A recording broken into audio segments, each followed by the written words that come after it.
Hello. आज class 12 के लिए एक टॉपिक नया चैप्टर जो है गॉस थ्योरम स्टार्ट करेंगे। गॉस थ्योरम को समझने के पहले हमें कुछ बेसिक जानकारी होनी चाहिए। तो इनको वन बाई वन हम कुछ चीज़ें ले रहे हैं, उनको देखेंगे। जैसे पहला दिया एरिया वेक्टर। सामान्य रूप से हम लोगों ने सुन रखा है कि एरिया जो है यानी क्षेत्रफल जो है वो अदिश राशि है। लेकिन यदि एरिया को वेक्टर के फॉर्म में दिखाया जाए तो निश्चित रूप से अब इसमें ये दोनों चीजें होंगी, यानी इसका परिमाण भी होगा और साथ में दिशा भी होगी।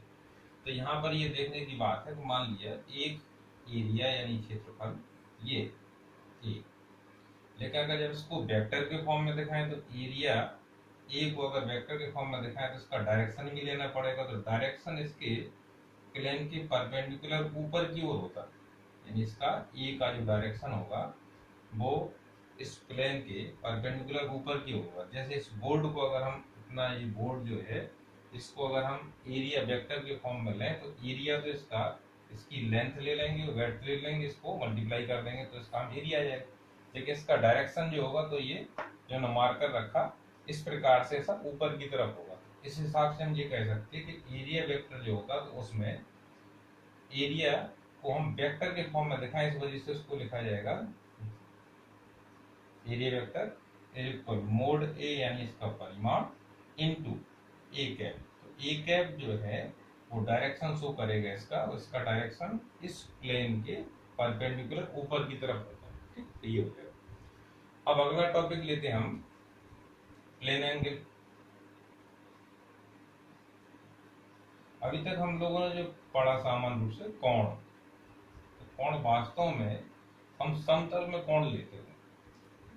जैसे अगर मान लो ये एक ऐसा एंगल हमने ये बना लिया, थीटा है, तो ये यहाँ से ए और ये बी है, तो ये हो गया इसका आर्क यानी चाप, और ये इसका है कोण, ये इसकी रेडियस है आर। यहाँ लिखेंगे कोण यानी थीटा इज इक्वल आर्क, यहाँ ए बी और आर, कोण बराबर होता है चाप बटे त्रिज्या। इसमें जो मात्रक होता है उसका वो आता है रेडियन। अब साथ में ये भी देखना पड़ेगा, कुछ न्यूमेरिकल प्रॉब्लम्स में ये होगा कि रेडियन को हमें उसको अंश में यानी डिग्री में कन्वर्ट करना, तो कैसे करें, और अगर अंश में दिया है उसको रेडियन में कैसे कन्वर्ट करें। तो ये क्लास 9th में पढ़ा होगा आप लोगों ने, उसको फिर से यहाँ देख लें। तो रेडियन को यदि जैसे हम कभी फॉर्मूला लगाएंगे, पहले तो ये बात ध्यान देनी चाहिए, अगर इस फॉर्मूले को यूज करें तो हमेशा जो आंसर आएगा वो रेडियन में ही आएगा। इसको हम चाहते हैं कि अब इसको हम अंश में बदल दें, तो इसको अंश में बदलने के लिए 180 बाई पाई इससे मल्टीप्लाई करना पड़ेगा, तो ये अंश में आ जाएगा। अगर इसका उल्टा हो, ये मान अंश में दिया हो कोण का और उसको रेडियन में बदलना हो, तो पाई अपॉन 180 से मल्टीप्लाई कर देंगे। तो ये दो चीजें आपने अभी देखी। अब तीसरा जो टॉपिक है इसका लेंगे आज हम, बोलेंगे सॉलिड एंगल। ये आप लोगों ने पहले नहीं सुना होगा, इसको अभी समझना पड़ेगा थोड़ा डिटेल से। अब आया सॉलिड एंगल। सॉलिड एंगल क्या होता है ध्यान देना। कल्पना करें कि एक ऐसा कोई एक गोला है, गोले से मतलब हम 3 डायमेंशनल स्ट्रक्चर की बात कर रहे हैं। सर्किल में और गोले में कोई कंफ्यूजन नहीं होना चाहिए। सर्किल एक 2 डायमेंशनल स्ट्रक्चर है। जैसे एक रिंग है, छल्ला है केवल, तो ये 2 डायमेंशनल स्ट्रक्चर है। इसमें केवल दो ही एक तल में होगा ये, और दो अक्ष काम करेंगे, केवल x x dash y y. जबकि हम गोले की बात करें तो गोला जैसे कि एक बॉल है, तो एक गोला है, या एक धातु का कोई गोला है। तो गोले के बारे में अगर सोच के चले तो उसमें सॉलिड एंगल होगा। अगर हम इसमें सर्किल की बात करें तो इसमें अगर एंगल बना दिया, जैसे ये दिया, इधर को बना दिया, ए बी के बीच में एंगल बनाया, ये थीटा ले लिया जैसे लिया था, तो ये इसकी रेडियस आर है, तो इसमें तो आता एंगल। लेकिन यदि हम एक 3 डायमेंशनल स्ट्रक्चर लेकर के, जैसे हमने लिया स्फीयर, स्फीयर में जो होगा तो उसमें बनेगा सॉलिड एंगल। कैसे, जैसे स्फीयर का एक हमने सरफेस पर एक एरिया ले लिया, इतना, ये जो एरिया है मान लो ये DA है। तो अब इसके द्वारा इसके सेंटर पर अगर कल्पना करें तो एक इस प्रकार का कोण बनेगा, इसको बोलेंगे हम सॉलिड एंगल। इसको अगर हम कहें इसकी इकाई क्या होती, इसको कैसे डिनोट करते, तो ध्यान देना इसको हम ओमेगा से डिनोट करते हैं, क्योंकि सरफेस एरिया भी हम डीए ले रहे हैं, इस वजह से अंदर का जो सॉलिड एंगल होगा वो डी ओमेगा से हमने शो कर दिया। ये इसका सेंटर है। अब डी ओमेगा ये लिखा हुआ है और ये डी ए, इनके बीच में क्या रिलेशन होता है, किस प्रकार से ध्यान दें। इसमें हमें समझना पड़ेगा डी ए इज इक्वल होता, sorry, d omega equal d a on r square, ये इसका फॉर्मूला बनेगा। अगर इसको हम कहें कि इसको परिभाषित करो तो इसकी इकाई क्या होती, तो ध्यान देना इसकी इकाई होती स्टेरेडियन, इसकी इकाई होती स्टेरेडियन। अब कहा जाए कि स्टेरेडियन, एक स्टेरेडियन को परिभाषित करो तो क्या कहेंगे, तो ध्यान देना यदि कोई एक गोला है जिसकी त्रिज्या r है, तो त्रिज्या के वर्ग के बराबर, ध्यान देना त्रिज्या के वर्ग के बराबर किसी गोले के पृष्ठ पर त्रिज्या के वर्ग के बराबर लिए गए क्षेत्रफल द्वारा उसके केंद्र पर बना हुआ जो घनकोण होता उसकी माप एक स्टेरेडियन होती है। जैसे समझ लेंगे किसी गोले की त्रिज्या त्रिज्या के वर्ग के बराबर उसके पृष्ठीय क्षेत्रफल द्वारा केंद्र पर बना हुआ जो घनकोण होता वो एक स्टेरेडियन के बराबर होता है। इस प्रकार से स्टेरेडियन को परिभाषित कर सकते हैं। अगर ये कहा जाए किसी गोले के संपूर्ण पृष्ठ द्वारा, गोले का जो कुल पृष्ठ है इसके द्वारा इसके केंद्र पर कुल कितने स्टेरेडियन का सॉलिड एंगल बनेगा, तो इसको निकालने के लिए ध्यान देना। तो यहाँ लिखेंगे हम, यहाँ ओमेगा लिखते हैं क्योंकि अब छोटा पार्ट नहीं है, हम पूरा सरफेस एरिया ले रहे हैं, इस वजह से यहाँ पर हम लिख दिए ओमेगा। पहले हमने छोटा इसका एक सरफेस एरिया लिया था केवल डीए, उसके कारण से यहाँ सॉलिड एंगल हो रहा था डी ओमेगा। अब लेकिन अब हम ले रहे पूरा सरफेस एरिया, टोटल एंगल जो बनेगा वो ओमेगा। अब टोटल सरफेस एरिया किसी स्फीयर का सबको पता कितना होता, 4 pi r square upon r square, r square. इस प्रकार से हम ये देखते हैं कि अगर केवल इतनी बात की जाए कि किसी गोले के संपूर्ण पृष्ठ द्वारा उसके केंद्र पर बना हुआ सॉलिड एंगल का जो मान होता वो 4 पाई स्टेरेडियन, इतनी बात हम लोगों को ध्यान देंगे। अब इसके साथ में यदि ऐसा हो जाए कि ये जो क्षेत्रफल है, कल्पना करें कोई ऐसा एक पृष्ठ है, इस पर जो क्षेत्रफल ले रहे हैं वो क्षेत्रफल इसका जो त्रिज्य वेक्टर है इसका जो दिशा है इसके साथ में ठीक परपेंडिकुलर पोजीशन में नहीं है उसका, उससे कुछ एंगल बना रहा है थीटा। तो यहाँ पर जो आएगा तो अब d omega equal d a ना लिख करके लिखा जाएगा d a cos theta upon r square. ध्यान देना यदि ये उसी के डायरेक्शन में होता तो यहाँ थीटा की वैल्यू 0 हो जाती, और थीटा की वैल्यू 0 होती तो कॉस 0 की वैल्यू 1 होती, इस वजह से पहले ये फॉर्मूला। लेकिन अब कहा गया कि जो वेक्टर ले रहे हैं क्षेत्रफल वेक्टर, ठीक उसका डायरेक्शन अलग है, और जो त्रिज्या की डायरेक्शन था जो ठीक उसकी जो लाइन को अगर आगे की तरफ बढ़ाएं तो उसके साथ में ये एंगल जो बना वो थीटा है, इस वजह से अब जो लिया जाएगा तो d omega equal d a cos theta upon r square. अब अगला टॉपिक हमें समझना इलेक्ट्रिक फ्लक्स।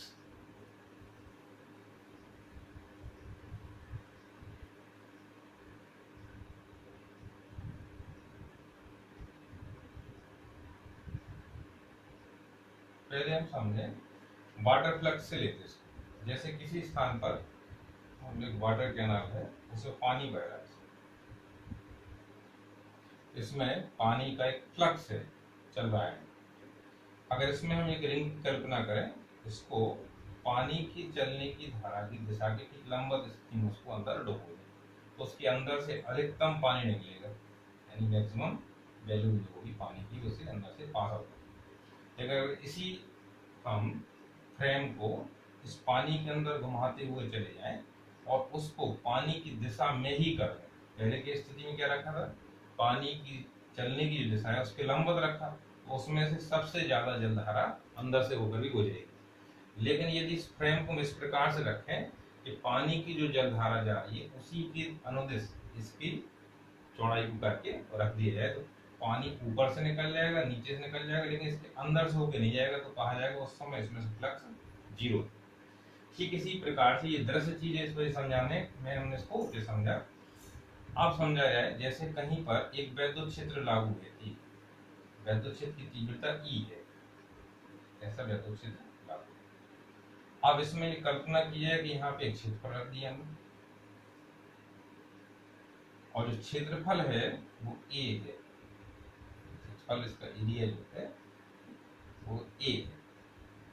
अब इसमें से कहा जाए कि इसमें से इलेक्ट्रिक फ्लक्स कितना निकल रहा, इसको कहा जाएगा फाई ई इक्वल, अब जो इलेक्ट्रिक फील्ड इंटेंसिटी है वो ई है, यह हो जाएगा E dot A, E dot A. अगर इसको हम डॉट प्रोडक्ट के बारे में पहले समझ चुके थे, तो आएगा ई ए कॉस थीटा। इससे क्लियर है कि फाई ई इक्वल क्या हो जाएगा, ई ए कॉस थीटा। अब इसकी स्थितियां समझें। अगर क्षेत्रफल वेक्टर की दिशा और विद्युत क्षेत्र की दिशा दोनों की दिशाओं के बीच में कोण थीटा बराबर 0, इस समय जो फाई ई की वैल्यू होगी वो मैक्सिमम हो जाएगी।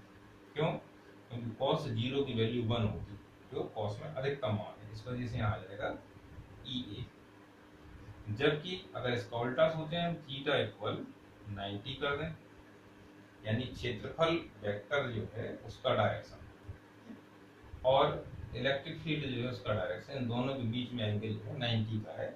ऐसी स्थिति में अगर हम कहें तो फाई ई की वैल्यू निकालें तो आएगा ई ए कॉस 90, कॉस 90 की वैल्यू 0 रहती, इस वजह से यहाँ हो जाएगा।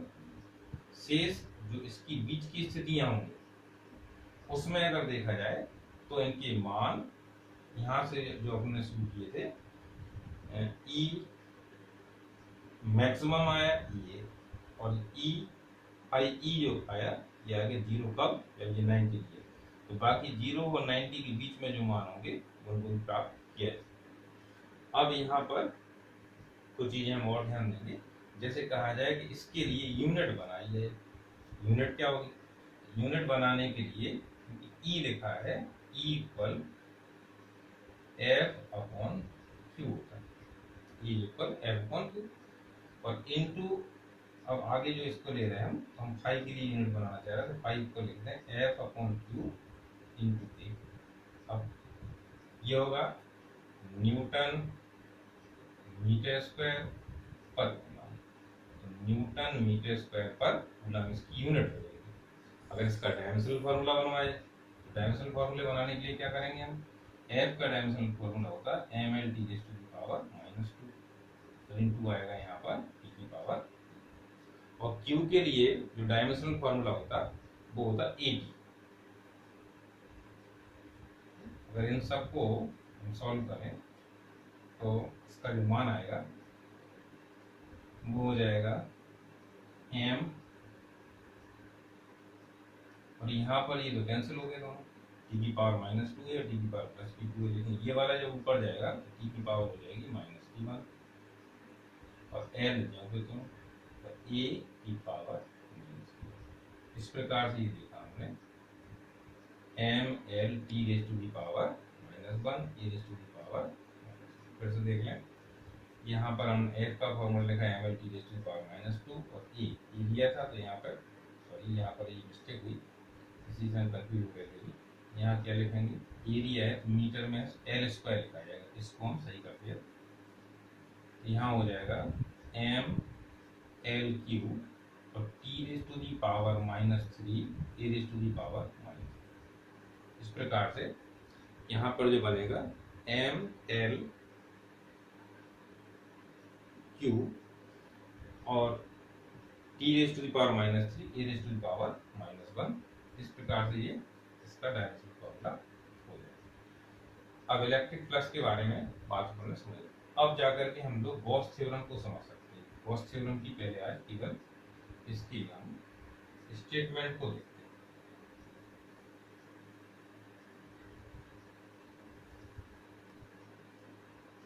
स्टेटमेंट में ये समझ सकते हो, यदि कोई एक ट्रस्ट है इसके अंदर आवेश Q है, तो Q के कारण से इसमें से विद्युत बल रेखाएं बाहर निकलेंगी। ये कहा जाएगा विद्युत बल रेखाएं बाहर निकल रही है, तो इसमें से फ्लक्स बाहर निकल रहा है। तो इसमें से जो निकलने वाला कुल फ्लक्स होगा वो फाई ई इज इक्वल होता Q upon epsilon not. Q upon epsilon not. ये किसने बताया था? वैज्ञानिक गॉस ने बताया था। इस वजह से इसको हम कहते हैं गॉस थ्योरम। इसके डेरिवेशन को कल देखेंगे।